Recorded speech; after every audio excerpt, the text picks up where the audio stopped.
The following is a presentation of the Belly Up Sports Media Network.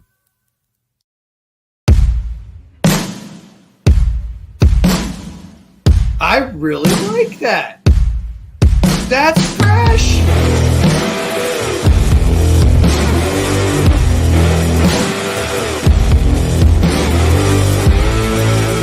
Well, no. What I'm saying is, someone's still gonna win, and it might be if I know. half the field, just about half the field is playing badly. With golf, you can easily say, "Oh, the course must be hard. They're all playing bad." You know what I mean? It all kind of comes back to earth a little bit.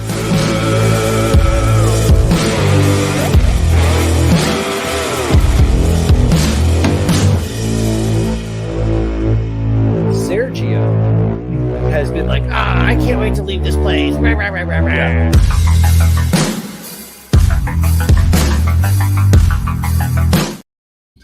And welcome into the Divots and Pivots show. And yes, as you could hear Bud in the intro, that is fresh because it's a fresh Tuesday and Bud is back from his vacation. And we are here. Look, we got this actual fresh golf news dropping today. Some fun golf stuff. Chuck Woods was out there with Big Papi, Big Papa Daddy, and having some fun. And the Patriots, the Patriots. So we're gonna hit all of the thought streams here. But first and foremost, Mr. Bud, welcome back from your vacation. You have no idea how good it feels to be back. Quick recap for those keeping score at home. Boudreaux was a healthy scratch last week. I was down in Florida visiting my pops. One thing led to another. Outstanding circumstances forced me to call one in. So thank you so much for the Mahler bro stepping in and providing the people with a great conversation last week. On the way home, this is where the fun begins. It's about a 2-hour drive from my pop's house to the airport. Kid's old enough. She can take it. She's like 2.5. She's fine. She threw up the whole way in the backseat of the car and in the backseat of the rental. So neither one of us were feeling great and we weren't really sure why. And I'll get to that later, but yeah, so there was a 2-hour just puke smelling baby car ride that was followed by a 2.5-hour delay. Apparently the JetBlue flight on the way down from Boston to Jacksonville had some mechanical issues, had to make a pit stop in Raleigh. When you hear that, always induces confidence for the flight back up. And they said, oh yeah, I'm sure. Yeah, that's what I asked. I was like, so we're going to swap planes here in Boston? They're like, no, I think they fixed it. I was like, I guess we're going to find out, aren't we? So that was fine. The flight actually home was great. Cooper Rose is a champ. She flies well. Get back to Logan and, welcome to Boston. Car had been broken into, everything stolen out of that. So that was fun. No. Yeah. Jeez. Yeah. Luckily we're not like high-end people who keep things, right? My wife always gets mad at me because it was all her stuff that was stolen because that really was her car. But it was like a handful of pair of prescription glasses. Okay. Okay. Yeah, that sucks. Someone must have really wanted to see. A bag of clothing items that are like high end. I think there was some like red bottom heels. I guess what are those, Christian Louboutin or some nonsense like that. The rapping community knows what I'm talking about. There were some of those in a bag with some swanky jacket. They took that. They belonged to neither of us. They were friends. So rip. Sorry about that. They had been in there for like a month. I'm not saying she deserved to get robbed, but neither did we. They took all the change naturally. They and then what really pissed me off, and this is where it's like, I hope they burn in hell. If you've seen that I think it's a Time to Kill with, and it's Samuel L. Jackson. Yeah. I'm glad they died, and I hope they burn. I don't want these people to die, not yet anyway. But when they do, put this one in the column for hell. They took Cooper's jacket. They took a 2-year-old's jacket. Now, the only way I can rationalize this, they took my daughter's jacket, and it's Boston in the winter. I mean, shouts to our friends who dropped one off for us. They have kids our age. But the only way I'm rationalizing it is saying, hopefully they were super in need. There was a kid their own that needed it. I doubt it. I bet it was just a bunch of punks going around testing to see if cars were. Somebody's like, was your door unlocked? First question back to them. Does that mean I deserve to get robbed? And For the record, no, it wasn't. And we didn't report it because when we get back to the car, at this point, I am throwing up in like outside of the car. And at first, I'm not sure if I'm like, am I really that upset about getting our car ransacked? Or no, it turns out when we get home, both the wife and I positive for COVID. So that's the nice Fun. finish to the story. It was a lovely, lovely experience. We are on the mend now. Cooper, I don't know, she's not COVID or whatever, but she was like 5 for 5 with tests, all negative, just Okay. right through it. Our theory is that she's actually the little gremlin that gave it to us, or I don't know, anybody in one of the filthy airport stops we had to make. I'm just kidding. It was actually a pretty decent trip, but I was happy to come back and see the news that we've been right the whole time. Fred Ridley, chairman of Augusta National, came out, and I liked the tone of what he said. It was almost like, I'm sorry I have to say what I'm about to say. Like, it's unfortunate that golf is the scenario and the competitive blah, blah, blah. But it's like what we said, they're not changing anything. I mean, it doesn't mean they're going to acquiesce. It gives no credence to whatever, but I think that is their way of signaling, like we said all along, we're not going to change what we do to legitimize this new group, but we're also not going to punish anyone who gets into our tournament as clearly defined, blah, blah, blah. So what are your thoughts when you see this come in? I mean, news, air quotes. I think the opposite would be news. I think this is much more of like, I don't know. Well, we've been you mainly, but you got me on the wagon of believing this was what was going to happen anyways. I'm a little surprised that it feels like it came a little early. I like, or maybe not early, but I'm like, it felt like something that maybe all like the other majors were also going to like kind of jointly, not at the same exact time, but kind of coordinate when they announce their decisions on it too. And so we'll see in the coming weeks. But like you said, I'm not surprised. This feels like it was what was going to happen. It feels like the right choice, and that's that. We're going to see a normal Masters. Well, that's that. I think keep an eye on social media in the upcoming days and weeks, because this is about the time you mentioned the timing and it feels early, but this is about the time that they send out their invitations. The board of chairmen, whatever, cordially invite you to dinner and a round of golf. And I mean, that's kind of what they boil it down to. But I don't think it's huge news there. I think it's bigger. The bigger news came out of the tailor-made Christmas Carol. Did you see this thing? So no, I haven't seen it yet. No. Last year, I thought it was super. First of all, shout out to TaylorMade for making a decision they did. I don't know how many years ago it was, but when they decided, they were never gonna break through in volume against Titleist and FootJoy.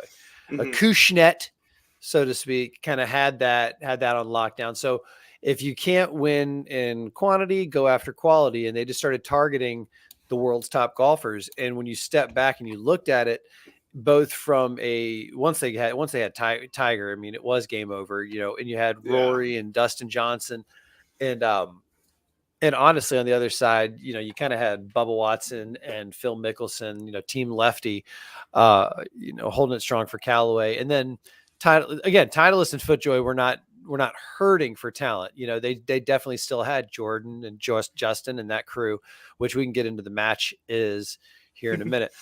But TaylorMade did this thing where they just went after all the top guys, and you step back and they had Rory and Colin and DJ and Tommy Fleetwood. So they had names, and even like Tommy Fleetwood is not a winner on the PGA Tour yet. He's not a master. He's there. He's a name. Everybody recognizes Fairway Jesus when that hair comes flowing through. So last year they did a spoof on A Christmas Carol or A Christmas Story. Sorry. Yeah. And they were, somebody was sticking their tongue to the thing and they're yanking it off. This year, they're yanking it off. Shut up, Beavis. But this year, I love it. Keep going with it. This year, it's this year I freaking love it. It's kind of like an old timey Christmas Carol style choir, and they're just doing a traditional song. And God, what's her face is in there? Charlie Hull's in there. Colin Morikawa. Rory McIlroy. I think it's cute. Like Scotty Scheffler's in the back, very clean shaven. Tommy, yeah. I'm looking at the list here. I have the video. It's not playing, obviously, but I'm looking at the description, seeing everyone that's in it. And yeah, you're right. You got everyone. So you tell me what. So this year, take a look at that and what jumps out at you. Oh, well, then I'm gonna have to listen to it. I'm gonna have to actually watch it. Yeah, pop quiz, hot shot. You got a 49-second spot. We're not gonna get no. I mean, well, no, first, go ahead. I would say so. As I'm watching it live, Colin Morikawa is taking it way too serious. He looks like he's trying to sing. Rory is playing the dumb lost friend perfectly. And who's playing along with him? Tommy is playing along with him. Although he's kind of playing the, hey, like we neither one of us know what we're doing, but I'm gonna try to teach, like show you where we are, even and see what happens. And then there's just Tiger, just at the front, just waving the wand. This is So who's that's not it. there? That's the whole commercial. Tiger So doesn't who's say not a word the whole time. No, it's beautiful. Does he need to? I think that might kind of set a precedent for him where you, like you just pointed out, he's hit that status now where he doesn't have to say anything. Shit, he's Tiger. Who wasn't there though? Who was? Dustin Johnson wasn't there. Okay. Matthew Wolf. Those are guys that were in the ones last year. Sergio Garcia, also a tailor-made guy. True, yeah, he is. But all three of those guys are live players now. So do you read into anything? Well, of course, on this? you can read once you put that together. Yeah, you can read between the lines here. I guess the bigger question of reading in between the lines here is this Taylor? Is this a look into the future of what TaylorMade's going to do? Are they going to take a stance and pull sponsorships of live guys? That's my point. Is I think they're gonna go the Augusta National route, and they're just they're sending a message right now to any future players. You want to go over there and do your thing, fine. Let's see where these contracts go when they expire in a couple of years with some of these players. I don't think anybody's getting canceled here because truth be told, nobody wins there. But somebody like Dustin Johnson, he's everybody knows 120 mil. That's what he got to sign. He probably has a little equity. Does he even need? It's kind of like, do guys like that even give a shit anymore? Brooks Koepka just went through this whole rigmarole of finally landing on Srixon irons. If Srixon comes out and says, we're no longer providing, I mean, he can just look at them and say, all right, get bent. Like I can buy them, myself customized. It's not like it's, there is that element to it. I think we as amateurs forget it's more than just, getting the free cool shit. Patrick Reed went through a time where he had no like hat sponsor, and rightfully so. And then somebody threw him a couple bucks and he put it on there. But I do think that this is kind of a wink nod. I do think it's some foreshadowing because of how deeply ingrained these relationships are over here. And I just don't think I could see like a PXG maybe kind of going rogue and saying, hey, we'll play game. We're a little newer. These secondary brands who are gonna, like some of these live golfers, looking for a way to take that next step in their as I say that every vet in the world is screaming at me right now, reminding me that Bob Parsons started the whole thing after he's a military guy, and no way would they get into bed with the Saudi tour. I was just thinking of like maybe smaller brands that. Some of these newer upstart brands, I think of like Snake Eyes back in the 80s, 90s was just Ernie Vatterson in his garage in Jacksonville, Florida. We've got guys out there now doing that, tweaking wedges because social media makes access so easy now that you can get a product out there, get exposure, get some and just get some momentum going. And if you can be the next viral product in the golf industry, then I mean, who knows? And if Live is your vehicle to get there, you don't have any pre-existing ties. And so it's kind of like the country club adjacent dudes. I don't blame them at all for going head over heels for Live and vice versa. I think they fed each other well. I think one or two out. of those guys just got poached by good. Well, they had the 2 openings. Josh and I were talking about that last week, actually, about Micah, and I think it was Micah and Grant who both left. And I would love to know the story. I don't think we will, but because the good guys seem to be very holding that close to the vest about why. They just said it sucks basically, but we're moving on and wishing the best. Like very politically kind of departure. Cordial. Nothing juicy cordial. there.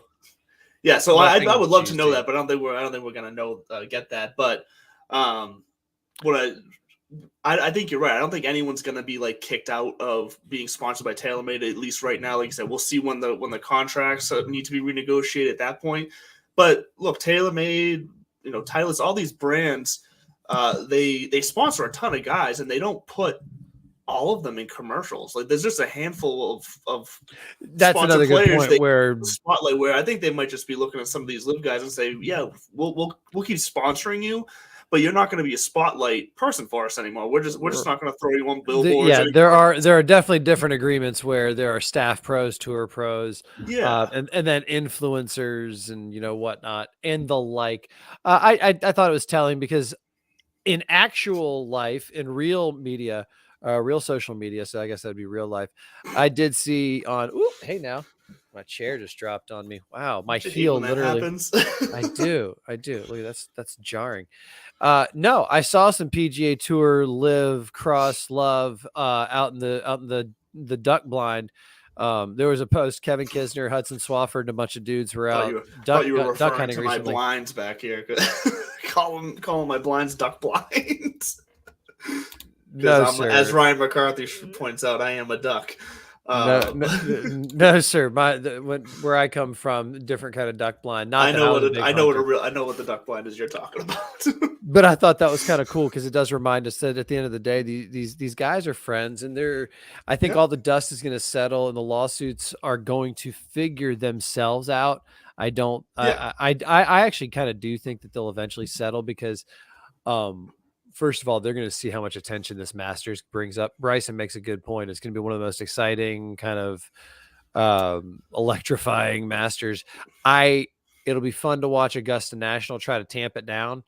And watch them balance tradition with, are we going to not let the live guys talk the way that some of these like DP World Tour events are doing?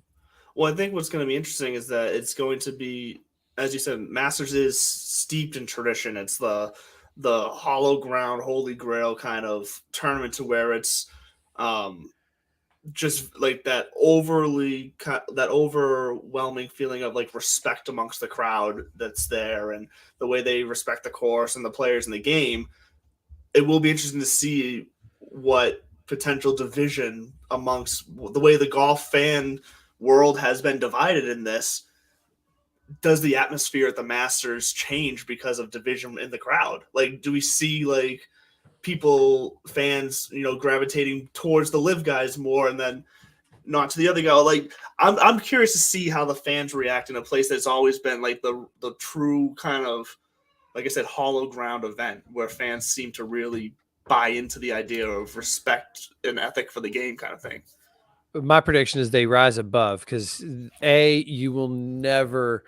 I think.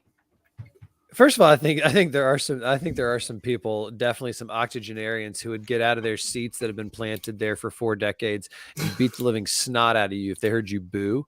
I think that would just be so Probably frowned upon. So I honestly think that the Augusta crowd, would go the wholesale opposite. Let's say Taylor Gooch, goes on a run and wins his first major, and it's the Masters. And here's this live guy who's been at the heart of controversy and everything like that, because of what's happened. And out of nowhere, he wins. I think they would go through the roof. They would like standing ovation because they would want this guy to know we too are bigger than that. Like we recognize how hard it is to win here, and we want to get up and show that to you and show that level of respect. And also kind of that would be their way of taking. Nobody's going to sit on their hands or even stay seated and golf clap because this guy plays on the Live Tour.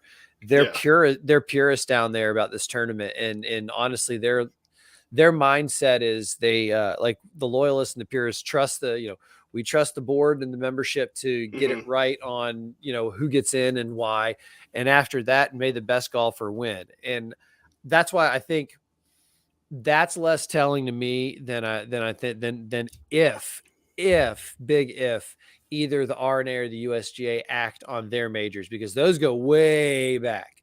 I mean, those are kind of that true, first of all, the field's much bigger, 140, 150 folks, massive qualifying events versus invitational style. So the whole makeup of it feels a little bit more diplomatic and democratic. And so I think they'll follow suit and just say, hey, just like before, these are open events, because they don't have anything, I think, necessarily tied to any one tour, save. No, I don't even think like the Players Championship winner gets exemptions. I think only major winners do. So I think seeing what they do, if they do anything, will be much more telling and representative of the game in the long run. But in the end, again, I don't think anybody's going to bend or break. I think things are just going to remain status quo. And we'll see what's going on. Speaking of R and A and old school, I mean, way old school, because you brought it up. I can't believe you referred to him as Chuck Woods. Charlie. Good old Charlie. Chuck Woods is going to be on his first. That kid's never having a fake ID. Let's be honest. Yeah. That's going to be his alter ego. No, you brought up the PNC, and the PNC. Unfortunately, Team Woods did fall short. Not meniscus. Whoosh. What did he have? Plantar fasciitis for Big Cat, and Little Cat had a sprained leg. I think he hammed it up a little bit. I would have too. I'm in middle school, going into high school, whatever. I'm trying to flex. I know people are watching. I want that sympathy vote, if you know what I mean. Wink, wink, sure. Nod. If you did not watch the 7-minute post-round interview, second round, both days were great interviews, but the post-round was beautiful. JT got in there, tried to get a dig on the Snoopy hat. Saw that about the Snoopy hat. highly, highly, highly recommend you go back and watch that. But the team that won it, VJ, and I want to say his grandson, maybe his son, but I want to say his grandson, they took home the Willie Park belt. And for anybody who's not familiar, the red champion style belt was the original trophy of the Open Championship for the first few years of its existence. And then after a solid few years of a run, they had a tradition or something that if you won it after 3 years, you get to take it home. And then nobody wanted to pony up the dough for a new belt. So they just didn't have the tournament for a while. There's no war or anything. There's just a gap in the Open Championship. That's why people are like, oh, it started 157 years ago, but this is the 149th playing or whatever the hell it is. Now it's the 150th. Yeah. No, it took somebody, I think, actually paying for the claret jug themselves and then saying, here's our damn trophy. Let's move forward and now let's play. Do this thing. Yeah. I actually didn't know that. That's wild that they literally just scrubbed the tournament because they didn't have a trophy for it. Yeah. Yeah. I guess we can't play. No trophy. That's ridiculous if you ask.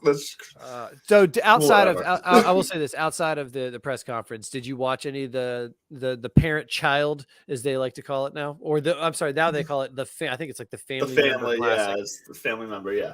I did not. I had my kids this weekend and we had a very busy weekend. So I saw clips of the post-round interviews that you're referring to. I caught those in the evenings after the kids were asleep on my phone, but I did not get to see really anything live on the play.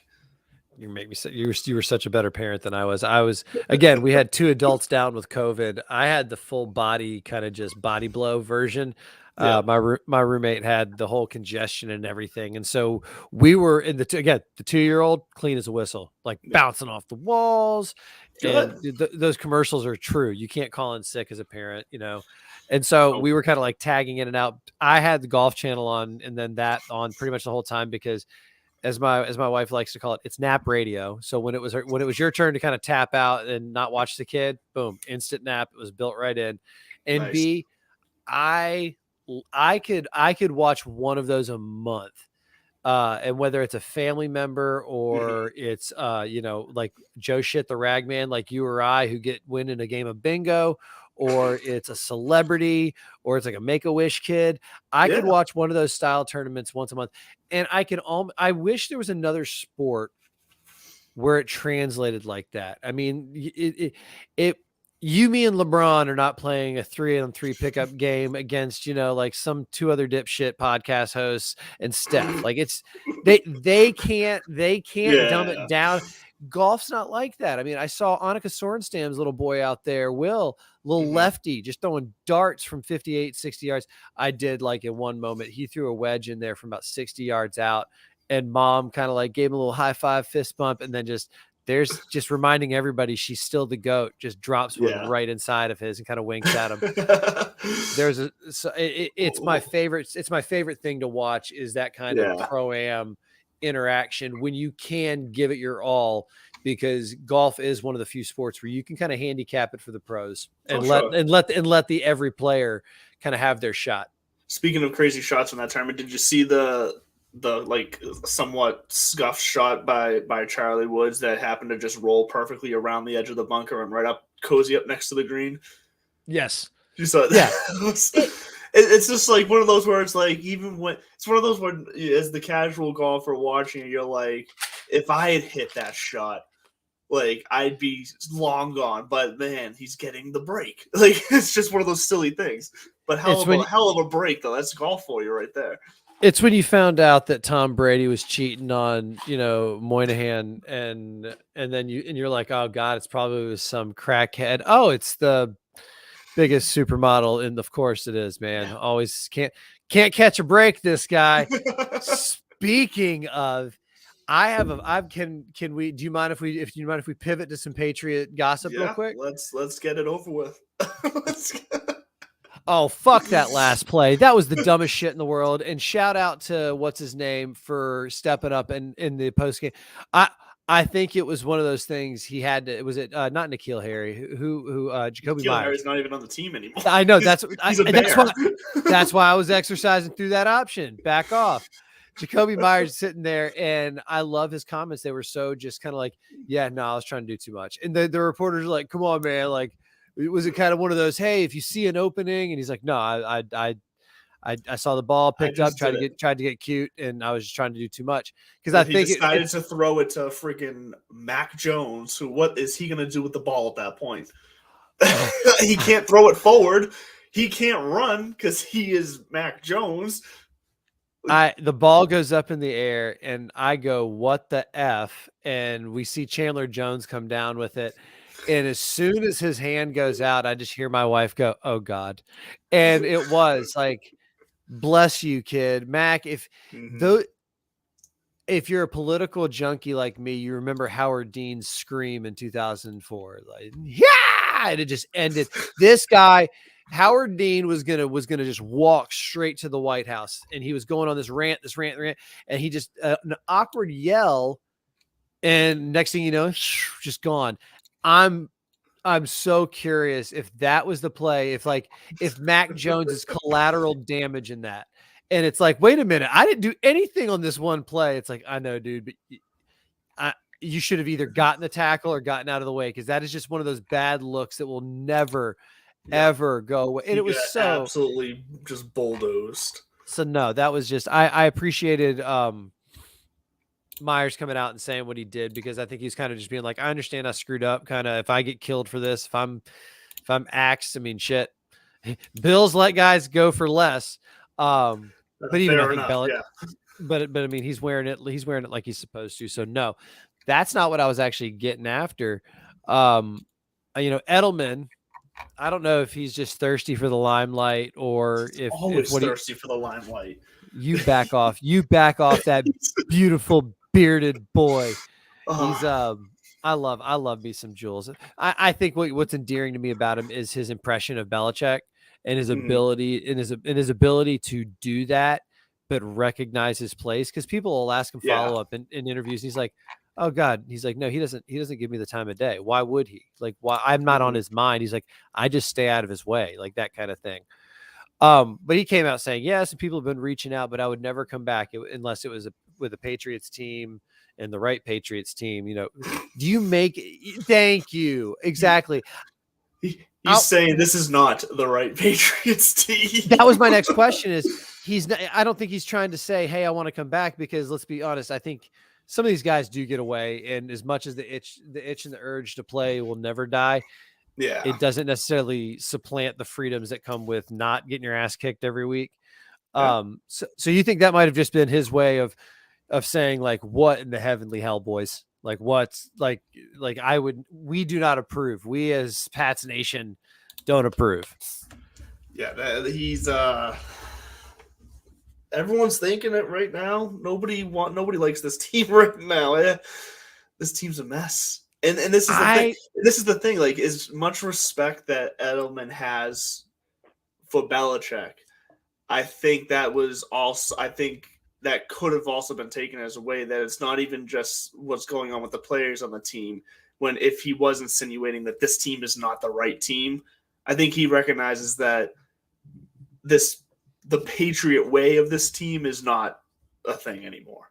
Because I think what he's referring to when he says for a Patriots team, like a Patriots team and the right team, he's referring to it would have to be like the atmosphere and the operations that it was before, and that's not what's happening anymore inside that clubhouse. There's just no fear in there anymore. There's no there's just none of the small stuff that was there before that I think Edelman ate up. I think he was a full buy-in to Bill's method, the Patriot way. I think that is what he would be looking for when he says he would only come back to a Patriots team. I think that's more so what he's saying. It's I think more so about Bill in this case, because Bill's not running that show like he used to. I think if we pull that out, I mean, if they can make a stand on 3rd and 9, of ifs and buts, right? 'Tis the season for that. If they win that game, I still think you're saying the exact same things you're saying, because I don't think I don't think one bonehead, of course that happened kind of play. Oh yeah, no. If they had won that game, I still feel the same way, because how much of that is around this offensive play calling and this kind of like, I know dick about football, and I know enough to know that like something feels weird. Yeah. Like I call me naive or call me just like a fan. I do see. I'm like, Matt can throw it. He's got an arm and he can drop some dimes, and they are all pros out there. Like, sure. I am I just being naive to think like, God, yeah, let him open it up a little bit? Or is that so anti-Patriot way? Like, we don't go fun and gun. We don't go Mike Leach. It is much more reserved play calling, but it almost feels like we're sitting through Matt Patricia's offensive internship. That's exactly what we're sitting through. And this is the thing. There's a lack of complexity when it comes to the offense. There's a lack of discipline when it comes to the special teams, and well, as we saw, the offense now. Where's I Matt guess Slater? too. Did he get hurt and I don't know about it? No, he's still out there. And there's but there's also just a lack of respect.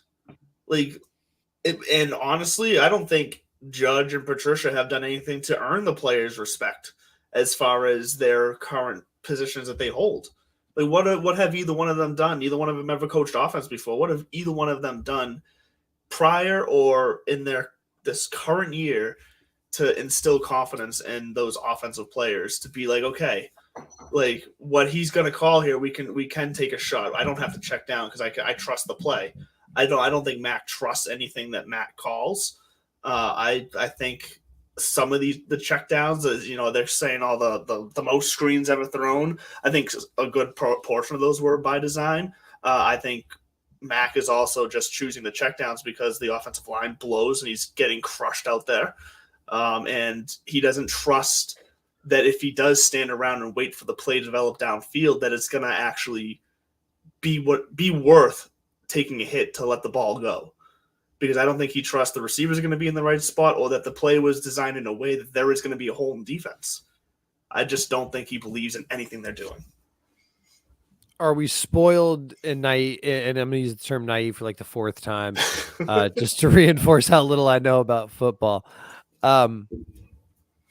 It takes time. I mean, in today's day and age, I get that, we think that between analytics and massive payrolls and just endless supplies of money that we can just, you should be able to put together a champion. I mean, quite frankly, with the talent pool that exists for the skill that we're talking about, the logic would suggest, and I guess that's why you have 32 teams, because everybody has that kind of foolish dream that any given year, the difference in skill. We talk about in golf how it's razor thin, the difference between these guys. Yeah. Same principle. As shitty as we like to think sometimes that these teams are, pardon me, as shitty as they can be, and going 0-16, there's still only like what? It's 24 guys who do what they do for a living, first string or second string of an NFL team for a particular position. So, you back it up, you take 3 steps back, and you do say, like, it's rare. And I know I'm kind of being cliche to say it's rare to experience what we've experienced here in New England for the last 20 years. Everybody knows that. And I don't, we were spoiled. I like that folks our age stay spoiled, because I do like my father-in-law and some of those sports, some of the folks his age are like, yep, we knew that this ride was coming to an end. I'm like, you're way more gracious than I am right now, because I don't have that level of patience. I am kind of like, I think it was so serendipitous the way Tom Brady, Cinderella'd his way into that success. Yeah. And that kind of brings me full circle why I was bringing up the sticks earlier, because Julian putting his name out there, kind of trying to be third. I do agree with you. I didn't see that angle. If maybe that's his way of saying, we, the vets, say boo, Bill. I think there is an element to that. I think that there's almost this kind of, because I'm the founding member of it, so that's why people are saying, many people saying, Jesus. A lot of people saying, no, maybe Jules is making a move to make 11 mean more than 12 in New England. Now follow me here, because the more that I was a Brady Brady buncher before you all even heard of him. Okay. Sure. I was a Michigan. My parents went to Michigan kid, Michigan family, the whole bit. And so, like, we were super excited. I used to have this argument with my buddies about Drew Henson and Tom Brady. If y'all remember the whole saga back then, Drew Henson was the hot shit quarterback, and he was the gunslinger, and Lloyd Carr, let him come in as a freshman and start over this experienced Tom Brady, who also got drafted by the Expos in the Major League Draft. People forget that. He's a world-class athlete in 2 sports. Duh. Go figure. And then Henson would go in, shit the bed for a quarter or two, and Brady would have to come in and bail him out. I mean, everybody that became his MO, which is also why it wasn't super shocking when that carried over to the NFL. Those kind of ice cold veins. If you haven't ever seen his Orange Bowl performance for Michigan, like his last game when he just they stuck it to Alabama, look it up. It's worth YouTubing, kids. But I think his initial success, those first Super Bowls, you could very, very, very easily be like, oh, come on. He was so young and stupid. I could have handed it off and relied on that defense and let Adam Vinatieri. I can hear that argument coming out. And the more that time, removes us from those teams. And then in this last era, you did have Jules there as kind of his binky. And so, you have this kind of way of saying, maybe I'm the real, New England guy. I never left you folks. I would never go to another team.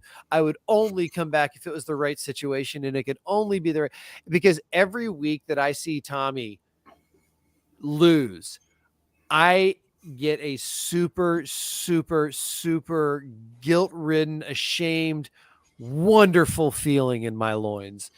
And I think it's just because you hate to see it. You know what I'm saying? So that's my conspiracy theory for today, is that Jules is trying to make a move to have 11 mean more than 12 in the history books. Back to you in the studio.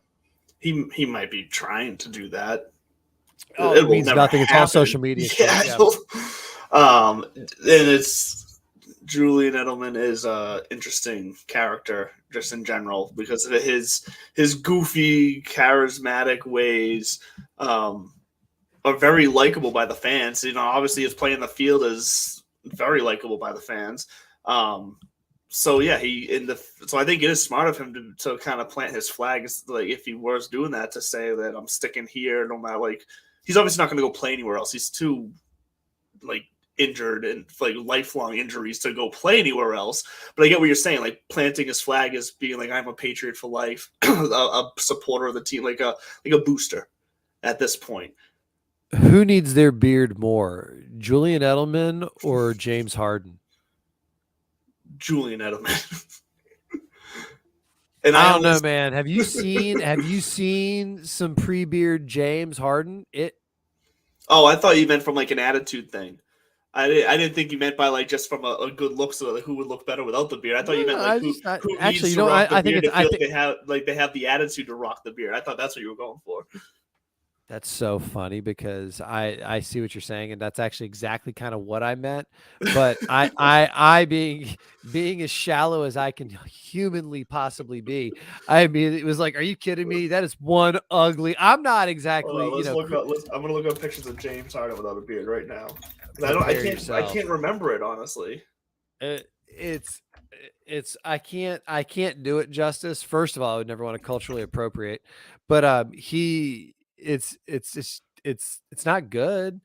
I mean, on top of that, he needed to eat a cheeseburger. While you're looking that up, speaking of my Boston Celtics, dude. My! I repeat the initial question: who needs the beard more? Because I'll tell you what, in that sense, it's definitely James. I'm not curious, but I would take Jules in a heartbeat. You know what I'm saying? Although Julian's shorter than I am, and that would be an issue for me. This was James Harden at Arizona State. Wow. So it's so good, isn't it?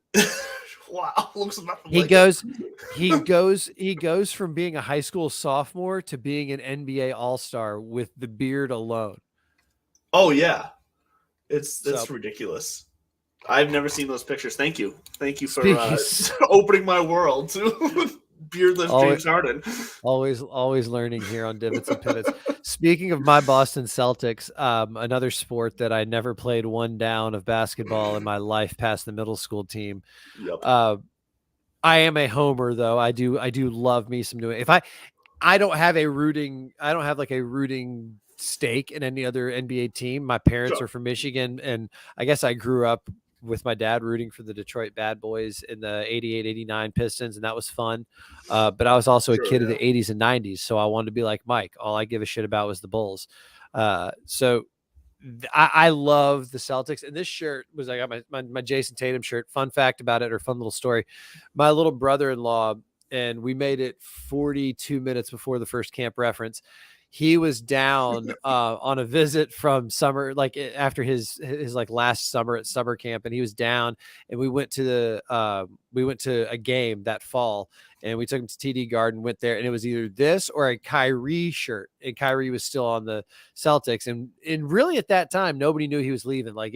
Everybody kind of knew that there was going to be some conversations at the end of the year, but there was still a lot of speculation that this is our guy, right? I mean, there was a time here where, yes, New England, remember, there was a time where Kyrie was our guy. And I'm not trying to promote that. I'm just trying to remind, like, right? You kind of have to remember that because Tatum was young. He was fresh. I mean, people were even saying, are we going to try to deal off Tatum maybe to keep, although we had just drafted him. So that wasn't going to ever happen. Yeah.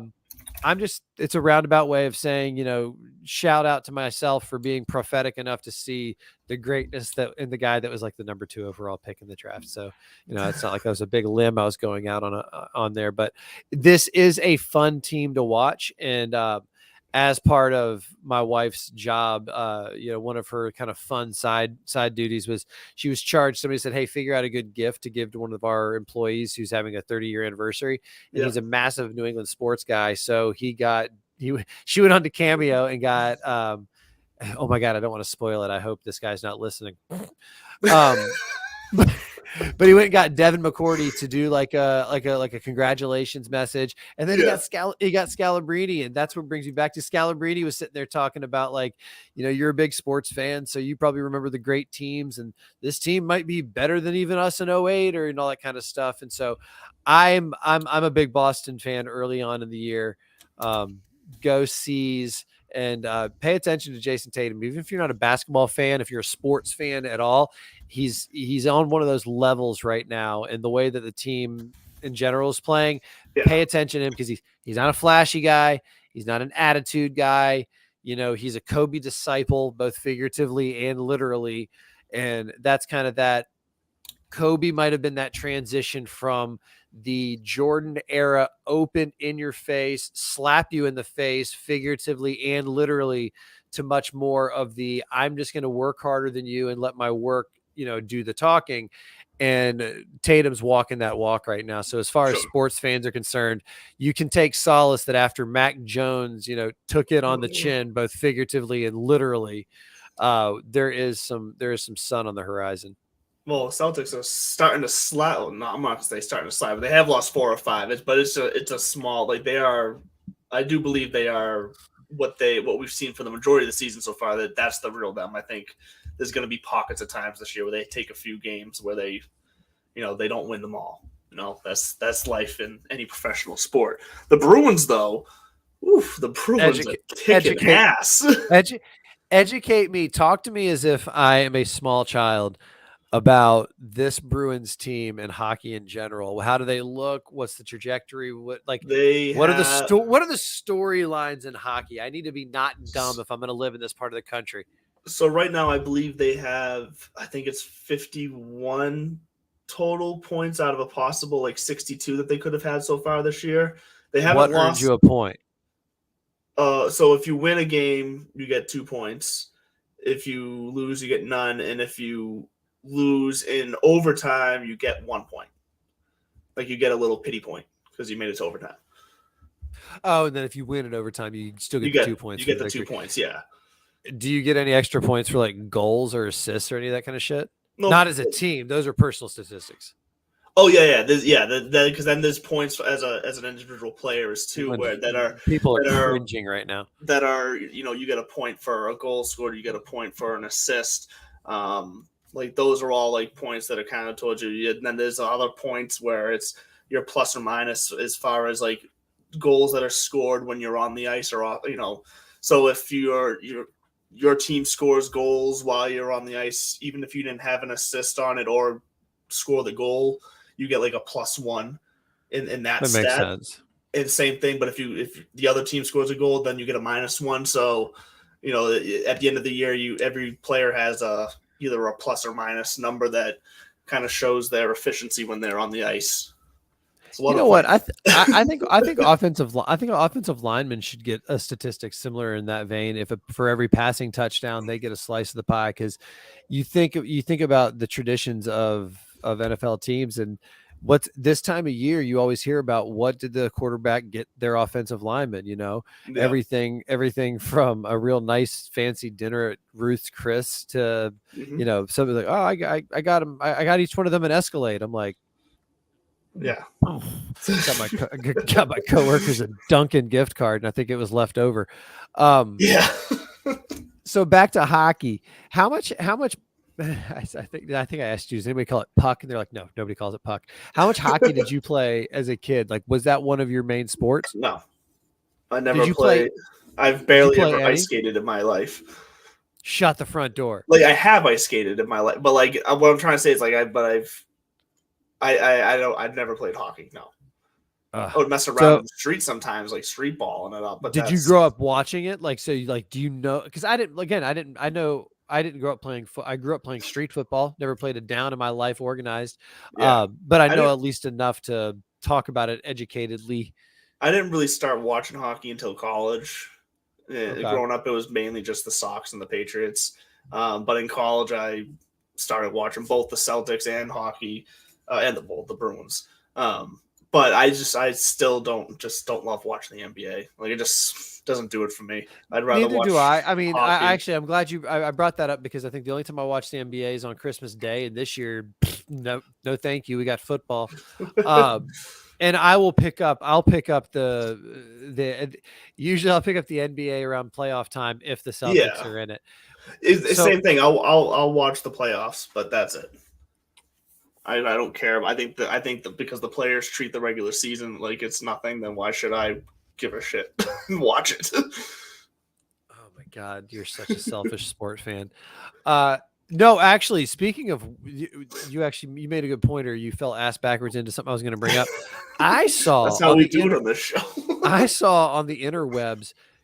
Get ready for this. It was competitive combat juggling. Combat juggling? Combat juggling. What are they throwing the knives at each other while they're juggling? They're not juggling knives. It's like they're like plastic bowling pins. So what are they just like trying to knock each other's things out of the air while they're juggling? Basically, Mario, like old school Mario Kart style, where you lose a balloon when you get hit. Basically, I mean, I've yet to do a deep dive. There were ESPN banners around the side. I don't know if those ESPN's. I don't know if these Ocho. It was definitely ESPN Plus. This was definitely not on the Deuce. But I got to do a deep dive and tune in next week when we kind of do a year in review. We will definitely look back at Divots and Pivots year 1.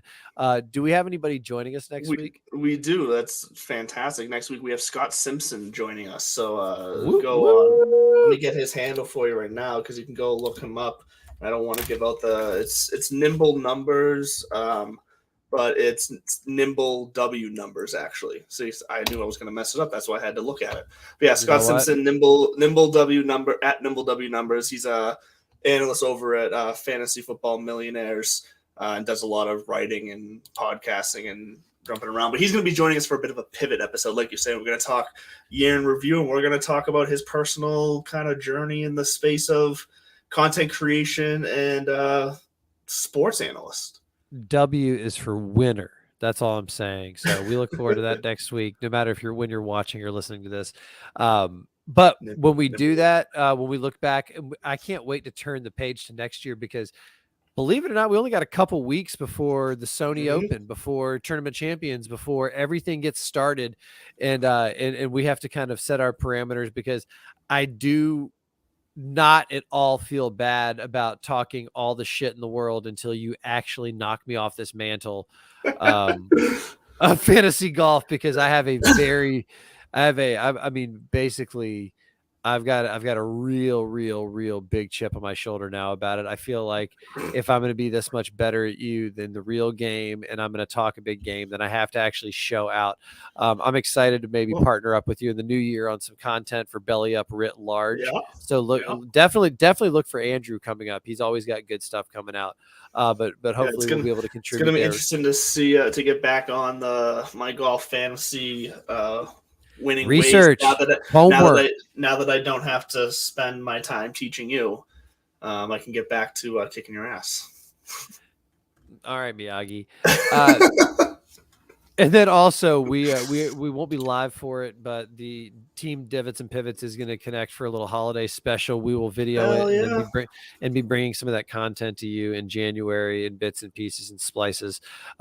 Basically, we got to figure out how many strokes I have to give you without feeling like I'm giving away the store, because we got to figure out how to handicap virtual golf, because they do it for you. They do. You just put the handicap in the computer.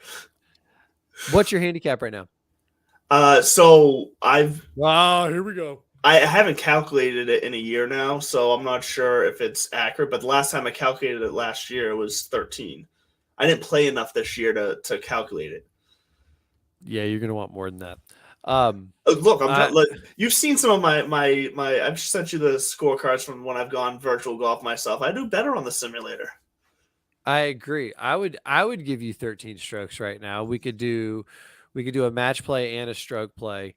Yeah, we could actually do match play and stroke play for 2 rounds total, so we could have 4 bets going all day. 13 strokes. You pick a course, I pick a course, all right, and we'll see how it goes. 13. That's all you want. And there's no reneging at this point. 10-foot gimmies, right? Oh God, yeah. I don't. Yes. Actually, although I will say I've now hit a couple putts on those simulators. I'm actually pretty dadgum accurate or deadly from long range on the simulators. Anything Yeah. inside that, no, I'm not a glutton for Yeah. punishment. I think 9 or 10 foot, whatever they do standard. I always just tell them whatever the setting is for whatever league, because at the end of the day, we're all playing on the same course. Did you see about the scramble team that turned in a 46? Yeah, I did see that. I think me and Josh talked about that last week. Actually, Yeah, that's what I was about to say. Yeah. That's just they put down a hole in one on a par 4. It's just like I do believe that I almost had a hole in one on a par 4 when playing in our bramble earlier this summer, because they had moved the tees because they were doing work on the back set of tees. They had everybody teeing off from the front tees, and it was only like a 265 carry. It was downwind, and I caught a 3-wood just right, and sure enough, the ball mark was 6 inches from the hole, and it stopped about 7 feet past. The team made the eagle. I did not make the putt. Back to you in the studio. No, but that makes sense if it's I don't buy a 46. When you look at that scorecard, it's bullshit.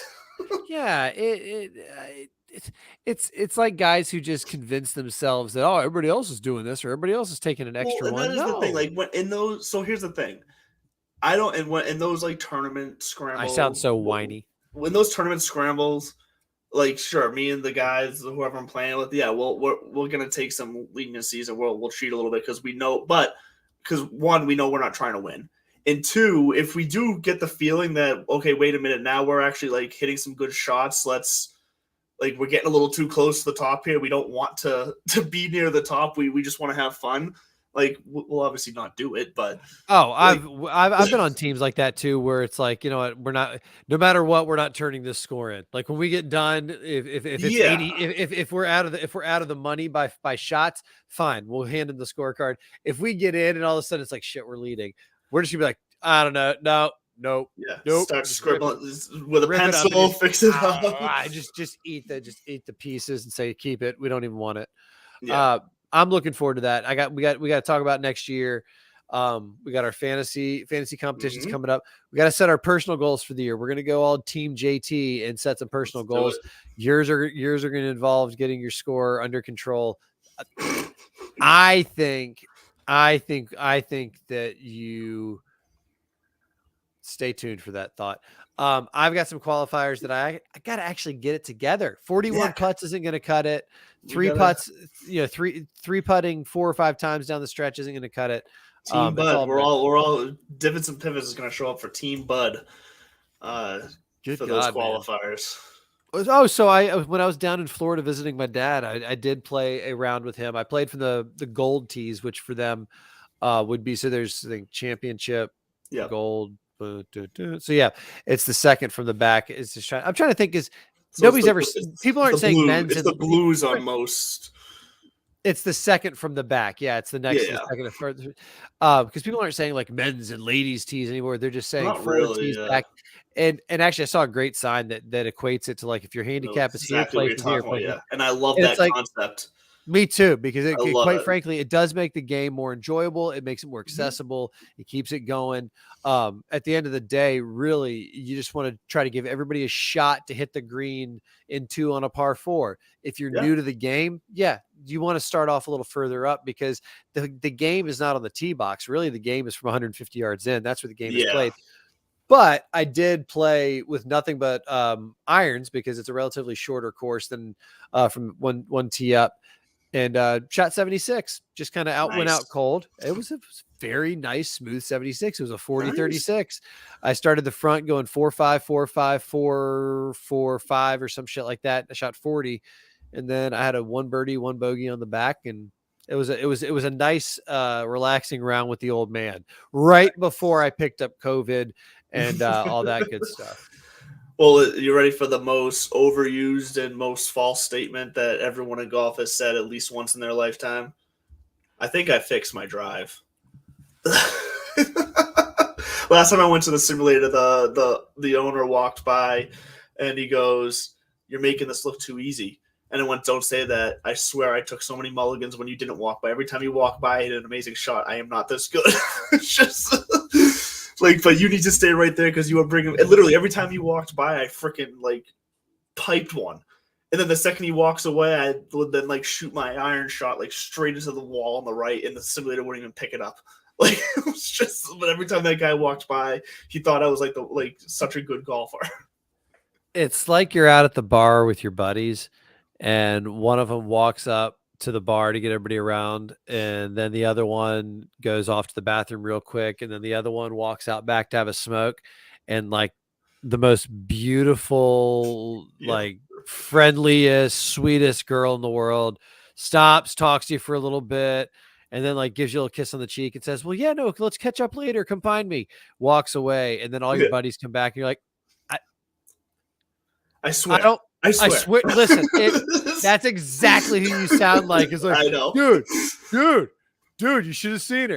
And I say that lovingly as your friend. No, but I said it that way because I knew that's exactly how I was going to sound like. Because I think I fixed my drive. No, you never fix your drive. I know.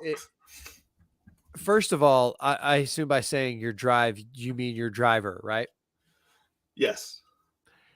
That's the first mistake. Your driver is one club. Your drive is your tee shot, period. And what you got to stop, don't ever associate the two. Really, what we want to get, your goal for next year is going to be to find your quote unquote sweet spot yardage. So for me, honestly, it's about 145 to 150, anywhere in there, because that I have three, sometimes 4 clubs at my disposal, depending on the conditions. Anything from a solid wedge with a good amount of wind, maybe downhill, to like maybe kind of like a knockdown 7-iron, depending on if I'm uphill or into the wind or whatever.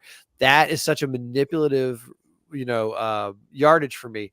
For you, what we want to find out is kind of like, how far do you hit your 7-iron consistently? And then from there, it's all a math game. Then it's just, especially New England golf, where you're not really breaking the bank on your driver anywhere around these parts. Really, it's much more important to go, all right, what do I need to get to 150 yards? Do the math, hit a 4-iron. Do the math, take your medicine, hit that 7-iron. Sometimes hit a 5-wood, or because I think what happens to all amateur golfers, including not myself anymore. I've grown beyond this. No, but approaching every tee shot. And there are rounds you do this where I'm just out here to crank beers and crank drivers, and that's fine. But if you're going out to work on your game or have a competitive round, then it is much more of a game of chess. It's so much of the game is putting yourself in a position to not just make birdies, but to just hit the green sometimes, depending on the course. So that's going to be our goal for you next year, is to find your kind of it yardage and it club. Thank you, Mr. Miyagi.